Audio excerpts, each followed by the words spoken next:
The Wave. 94.5 and 93.7 FM. The Hits.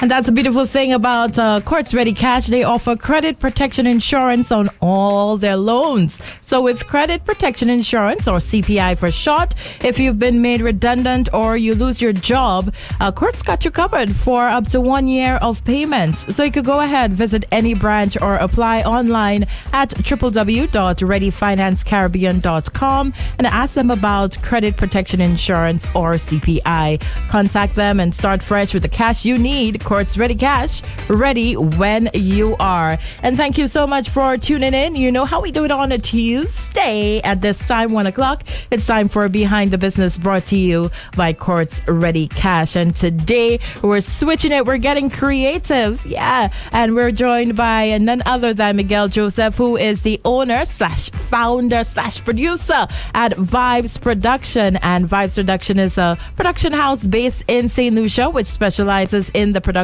of mainly soca music, but he dabbles with other genres as well. Now, Miguel has been blessed to work with some artists locally, regionally, and internationally, with the likes of Sidale, Papa Veda, Skinny Fabulous, Lyrical, and that list goes on and on. The aim of Vibez Production is to provide music lovers with music for all purposes, listening, dancing, partying, whatever it may be. He's bringing the vibes. So welcome to the program, Miguel. Thanks for joining us. Thank you for having me. And we're happy to have you on today because we've been focusing on various businesses with this program. You know, those who've created an actual store or a product. Right. But your product is different. Your product is not tangible, but it creates a mood, it creates a vibe, it does a lot. Music is the food of love, as they say. And you've been feeding us well, Miguel. I tried. So welcome to the program. So let's get started. Tell us exactly, who is Miguel Joseph? Well, Miguel Joseph is Miguel Joseph. Simple, cool, calm, just somebody that loves life.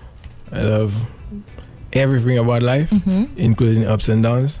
That's Miguel Really? Joseph. You love the ups and the downs? Yeah. You can't have the ups without the downs. Without the downs, all right. Yeah, it's true. Good point. So let's talk about Vibez Production, your company, which you founded in 2010. Give us a breakdown of Vibez Production. Vibez Productions basically started before 2010, right? Okay. But the name Vibez Productions was 2010 because I started through when I was doing music, when I was playing pan at Armand Morganby. I was playing pan there. So my partner Chanin, he was a drummer at the time. He did some drum beat on Fruity Loops. So he tell me put music to it. So I was like, nah, I can't do that. I know how to use it. See, look the program. He gave me the program. I tell me just play with it, you get it. Anyway, did the music. So we started as CM Productions, Johnny and Miguel Production. Okay. So then he left the island. He went on the ship to further his music. So I was by myself. So we used to cool out. I used to cool out with a bunch of fellas by my home. And I can't remember how the name came up, but this was something about Mobla. So I started with, I switched from CM to Mobla Productions. And then I just, it was just not feeling right. So I just They always say when you know, you know. Yeah, it was just not feeling right. Yeah. But I was Mobla for a little while. And then it was like every time somebody saw me, it was like, Mix, what's the vibe? What's the vibes? What you have doing, So the vibes, every time you come in the studio, people will be like, yeah, that's a good vibe. But that word was always there. So I say, you know what, that's the word, Vibez Productions. Vibez Productions. And that's how Vibez Productions came about. Wow. All right, so let's get back into, you've been doing the music, but how did you actually start? Now, we went to school together, and we played pan together for so many years. And Miguel, I must say, I admired something about you, because for a lot of us pan players, we would have to play something over and over until it sticks. Right. Miguel can just walk in the room. The person teaching could be 10 feet away, and you would just play exactly what that person played without watching the notes. you played by ear and you just picked it up so easily. That is a gift. Yeah. There are times I was struggling. I'm like, oh, Miguel picked that up so fast. So give us that background of you. I'm sure Pan really got you to where you are today. So just give us a background of how you got into music. Yeah, well, I actually got introduced to music in Form 1 at Entry-Pro. I never did music at primary level. So it's like the music just came natural. The subject, I would just pass. Now, did you want to? You wanted? Were you interested, or it just? At the time, it was just you in Form 1. You have to do it. Just doing it. You understand? So I just doing music, and then I realized. Well, I was basically doing okay at school. I was passing on my subject, whatnot. So I started doing the steel pan. I started playing steel pan at Form 1 in Form 1 as well, and then I don't know, the steel pan, it just came because I did not like steel pan before. I had a friend of mine, we used to play video game. So every time I go by him, his brother used to play pan. Vernon, okay. So Vernon used to play pan. So Vernon used to be practicing. And we playing game, and I say, I said, tell your brother, you're making too much noise. You understand? We try and play our game there. Anyway, I joined the steel band. I did steel band from Form 1 right through Form 5. When I reached Form 3 now, you had to pick your subjects. That time I knew for sure I wanted to do music. So then I ended up doing sciences because I think at the time, they have like subjects clashing at that time. You couldn't do that subject because that wasn't right. So then for me to do music, I had to go to a science class. But I didn't want to do sciences. Anyway, I still continued my music. I did music, CX, everything. And it's only I feel from 4, I kind of start putting the theory of the music into the practical. Okay. It started making sense to me, honestly. Okay. I was just doing music, doing the theory because it just came naturally and I could just remember and do it. Okay. Yeah, so then I started putting the theory to the practical. And I guess me always practicing at that time, because you know how it was, we are always in the Panyard. in the Panyard. Because I started playing with Diamond Steel from 98. Yeah. While you were at school at Entry-Pro, I was with Diamond Steel. It was like the creme de la creme at that time, and everybody's like, oh, Miguel playing in Diamond Steel?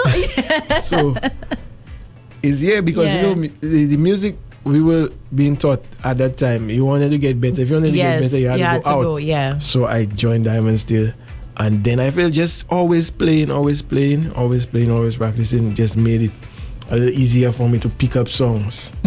So that's a main thing in my music right now, is steel pan, because that's basically where I started from. Right. Yeah. So you kept playing the pan even after you left school? Yeah, I still play pan. And you arrange as well? Yeah, I did. How did that start off? That self, I didn't want to do that because you know me, my son, I'm not spotlight. I don't like spotlight. The only reason I was in the front because I play tenor, and then we in the tenor is front line. Front line, yeah. And then I was a good enough player, so I was in the front. But anyway, it was Larry. Shout out to Larry. Larry was doing Panorama at the time, so I feel it was like the other band saw it as a disadvantage because why have Larry do senior, junior Panorama? Like it wasn't fair to them. Yeah. Okay. So we started this. They came up with it was a good idea anyway. Came up with the idea for junior arrangers, junior Panorama junior arrangers. So it was like, okay, well, it's Miguel. At that time, Miguel, I will have to do it, blah, blah, blah, blah. I didn't want to do it, but anyway, I did it. Marlon helped. Marlon, the drummer. Yeah. Skip, obviously, helped. Like, Miguel, he gave me like a formula to follow. And he told me I could just listen to other music. I could get ideas and twist it around and stuff like that. Right. And then me now having a theory background helped a lot. Okay. So I knew about change key, I knew about minor and stuff like that. So that helped a lot in that junior Panorama. You remember the song? I remember the two songs, both songs, but I don't remember the song itself. To play, I remember certain parts of the song. Was it first song was Abagoshla? No, that's Larry. That's Larry. Okay. Abagoshla was in the Larry. I did Boom Boom Bye Bye. Yes. I did Boom Boom Bye Bye. I remember we had the black t-shirts for that one. Right. Yeah. That's the one they cheaters. But anyway. Yeah, and I cried real tears for that. That's for another story. So yeah, I did Boom Boom Bye Bye, and I did what's the other one?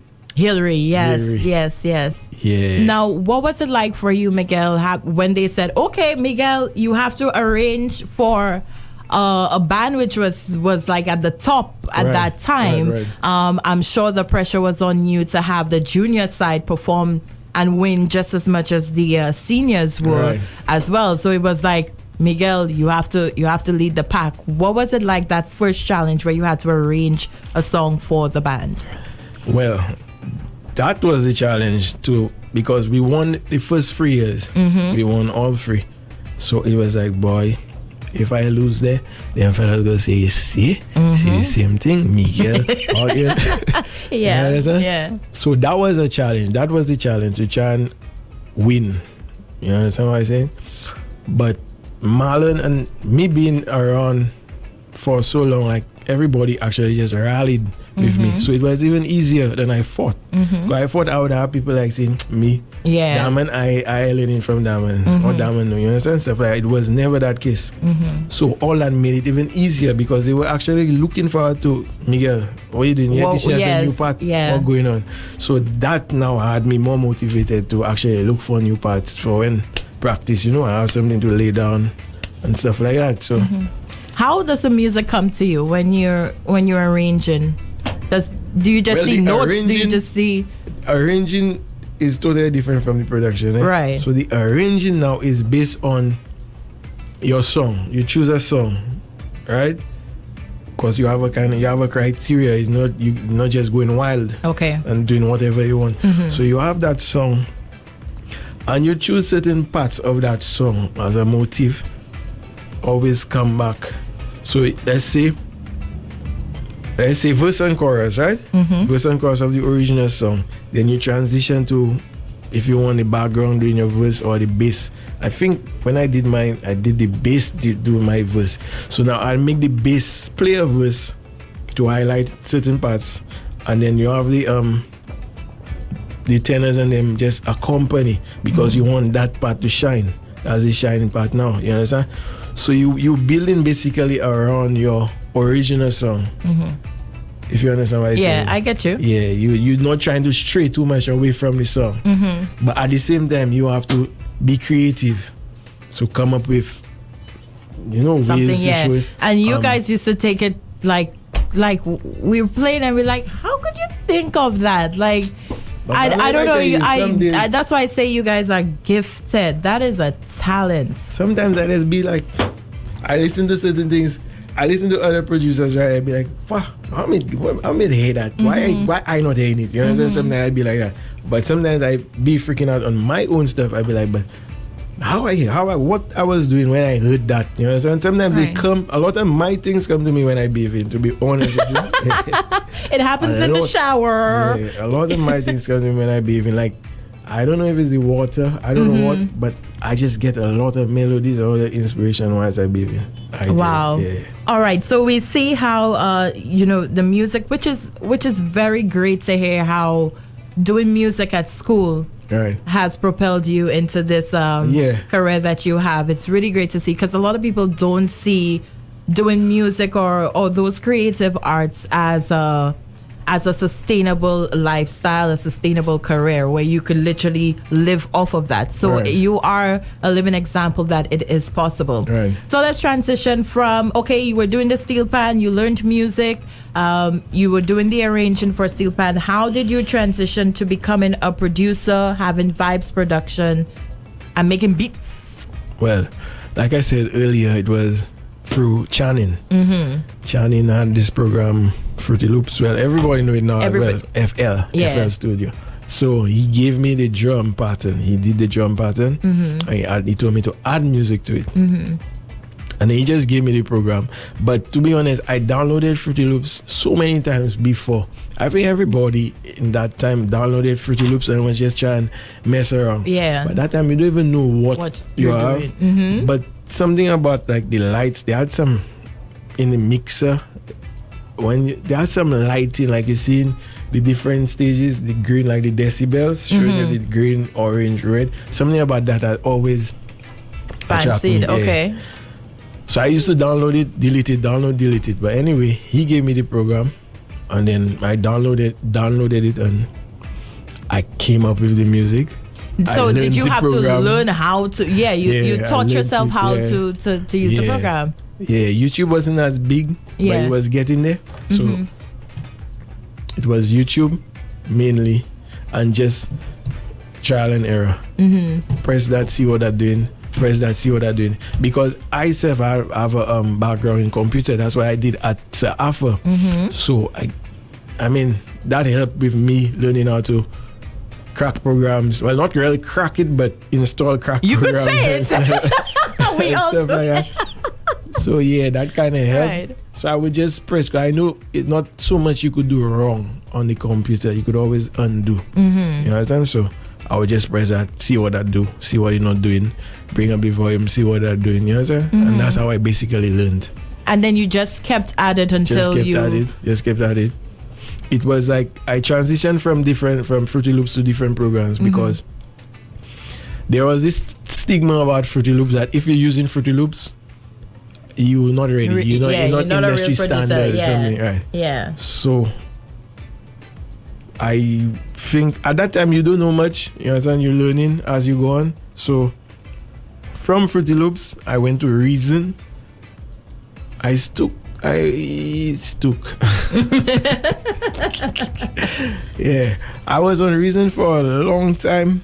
Then I did Cubase. I didn't like Cubase, and I did Logic for a while as well. And now I'm on Ableton. But at the end of the day, when you learn it, all of them is basically the same thing. Because it's still coming from your head and what you're hearing. You understand? Just that different programs have its strengths and weaknesses, and it's what you prefer, what you like. So let's talk about, do you remember, because you've done a lot of rhythms already to date, do you remember your first rhythm that you actually put out, an artist put a song on that? My first rhythm was Sugar Mill. That's with Channing. And that's Channing myself. Sugar Mill rhythm. That rhythm, we're supposed to get Nicole David on that rhythm because we went to Derek, and Derek helped us. Like, he mixed it, made it stronger for us and stuff like that. He helped write the song for Nicole because Nicole liked the song, liked the rhythm. But that rhythm never came out.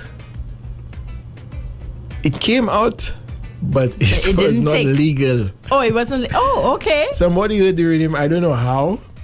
I guess in sending it around, somebody got the rhythm. They wrote a song on it and just put it out. Yeah. But them time, I don't know anything about the business behind so the music. Okay. I just felt like, Monsieur, after you take so long, because I just do it. You understand? I just learn in the program and whatnot. See, after it takes so long to make something, somebody just take that, just write on that and put it out like so. Right. But it was just like, it was what it was.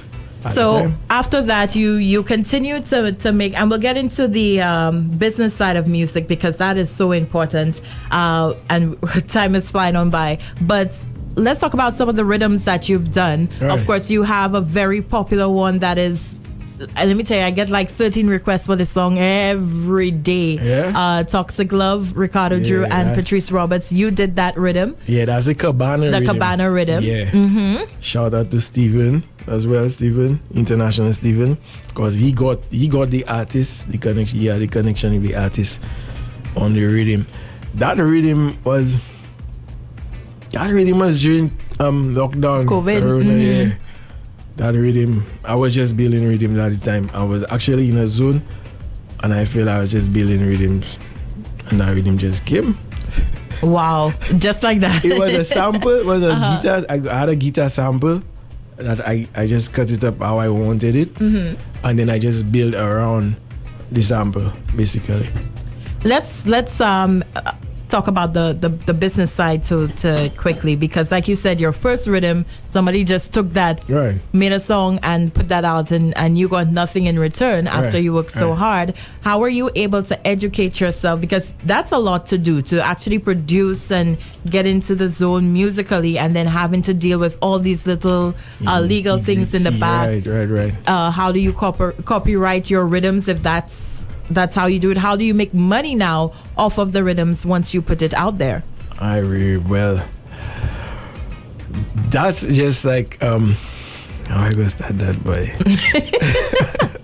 It's a lot. It's just like, I mean, any field you in, you have to educate yourself in that field. You understand? You cannot just go in. Most times we just go in blind because it's a passion. Yeah. You understand? And that's the biggest problem with music and music business. It's a vibe. You come in the studio, you hear a rhythm, you like the rhythm, hey, that rhythm bad. Yourself as a producer, you hear somebody singing something and you say, yeah, that have a good vibe. And then you forget all about the business, who own what, who write, and stuff like that. And as time goes by, sometimes when you get burned, That's when you learn. start checking, like, all right, I need to put my business in order, Right. because, you know, so that's basically how I just educated myself. I just used to go to different seminars, different workshops, YouTube, yes, and YouTube. And then when I did, I feel it was Neighbor, as Island Vibes Rhythm, I got an email from a distribution company wanting to distribute my music. And they now educated me more as to what I can do, what I cannot do, what's my rights. You understand? And Right. stuff like that. Okay. So you need to just educate yourself in whatever field That you're in. So is that something now that once you put out a rhythm, it goes through a distribution company? Is that Yeah, how you yeah, operate now? yeah. Okay. Make sure everybody, I know who write what. Because trust me, it's not as bad, but it can get real sticky. Because let's say you have a song that just blow up. Blow up, I tell you, blow up like millions of views. And then you have a person that probably write a line in the hook, which most times is always the main part of the song. And that happens often, right? When Understand? people vibing in studio. Okay. That person has rights to that song because that's their intellectual property. They For wrote that little one line. You understand? For that one line. Could be 1%. Just imagine 1% of a million is a lot. You understand what I say? Yeah. So you just always have to know your rights, basically know what you can do, what you cannot do, and always have your documents ready. Right. That's really Always. good advice. Yeah, because especially for royalties and stuff like that, you don't want to be in no hot water where you put out something and somebody's saying, well, they didn't have rights to that, you didn't have rights to this, and whatnot. So you have all of that in play. Do you advise musicians here, because you've worked with a lot of artists in St. Lucia, and I'm sure there's some who are not aware of all the nitty-gritty behind the scenes legal aspects to things. Do you always educate them when they come in studio? Yeah. I think it's a common thing. Like, we just come in, it's just the music. You don't want to do. You're not. And then everybody's you're not really worried friends, and yeah, you're not worried about the money and stuff. But at some point in time, if you're doing it, when the life kicking, you have to get paid. You understand what I'm saying? Because that becomes your job. So you have to get paid. So I try to educate everybody I come in contact with. If you want to listen, I talk to you. If you don't want to listen, then that's on you. You learn your way. Yeah. I like that. Now, can you just mention some of the other rhythms that you've done in your career thus far? And I know there are some people who may not know the names of the rhythms, but they know popular songs of the rhythms. All right. So could you give us up? We just said the Cabana. I did Cabana. Yeah. I did. So I'm going back. That's a popular. I did Cabana. I did Caution Rhythm. That's Nadia. Fats. Yeah. Up and up. Right? We have HP with Drinking All Day. Yeah. Because ever since I started working with Steven has a wider reach.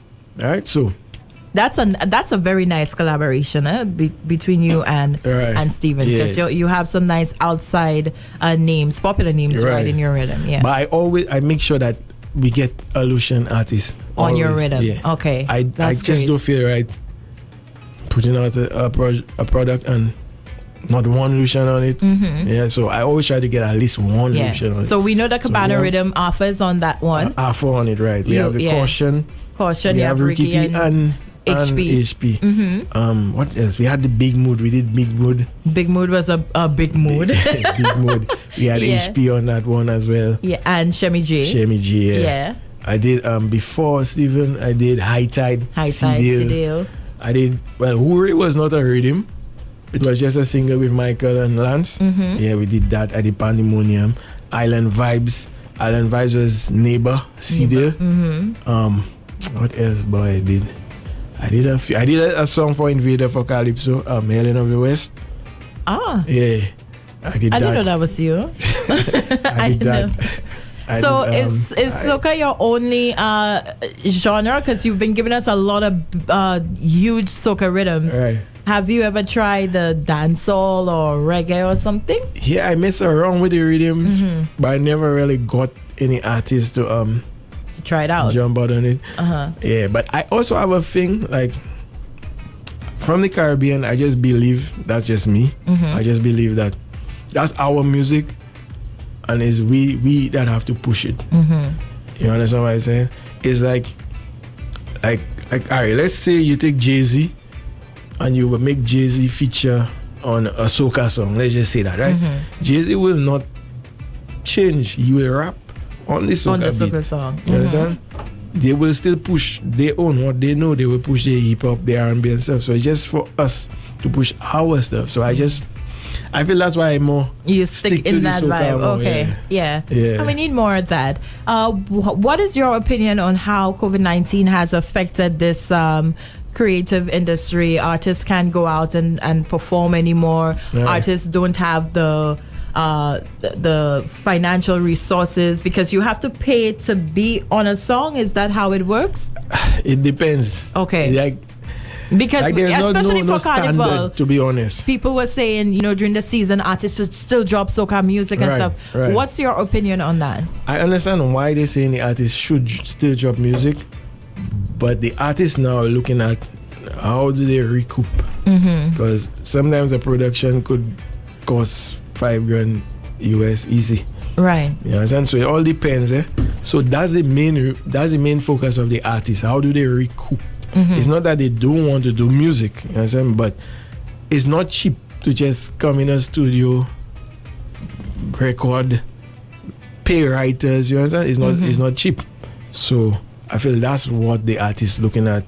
But like to answer your first question about COVID, how it's affected, apart from finances and not being able to perform, there's good. I'll talk about the good. The artists now get more ideas, more ways to sell the brand. You understand? With all these lives, is now you could have a live show, like hopefully when things come back, you have a show outside and inside you have it live as well. You understand? So if you do attend the show, that person could still have it streaming and whatnot. These shows now, they could use it and put on YouTube, edit it, have on YouTube. That's another source of revenue because nowadays is streaming and stuff like that. That's how the artists get paid. You understand? Okay. So it had it good as well. Okay. Apart from the bad way you're losing out, you don't have shows, you're not getting that big income. Because say once it too, that's how they make most of the money through the shows. Yeah, so. Right. So you got to think outside of the box, basically. Yep. So, Miguel, I am so happy to have had you on this program. I'm so sad time is flying by so quickly. But you are, like I said earlier, a living example of how the creatives can create a sustainable lifestyle and career for you. What advice would you have to those listeners who are on the outside and they love to draw, they love to paint, they love music, but they know, okay, I may not have a future in this field. I'll have to be a teacher, I'll have to have a 9-to-5 behind a desk to sustain myself. What advice do you have for those creatives on the outside? Well, it's cliche, but it's true. Whatever you want to do, just put your all into it and just go for it. Don't mind what nobody say, because I did computer at school, right? I did computer at Safa. I feel only 3 children I could remember that actually did computer working in a computer field right now. Everybody else is in some other field, right? So it's not always about thinking like you need the 9 to 5. Right. Music, the creative industry is a very, very big industry. Billion-dollar industry, you understand?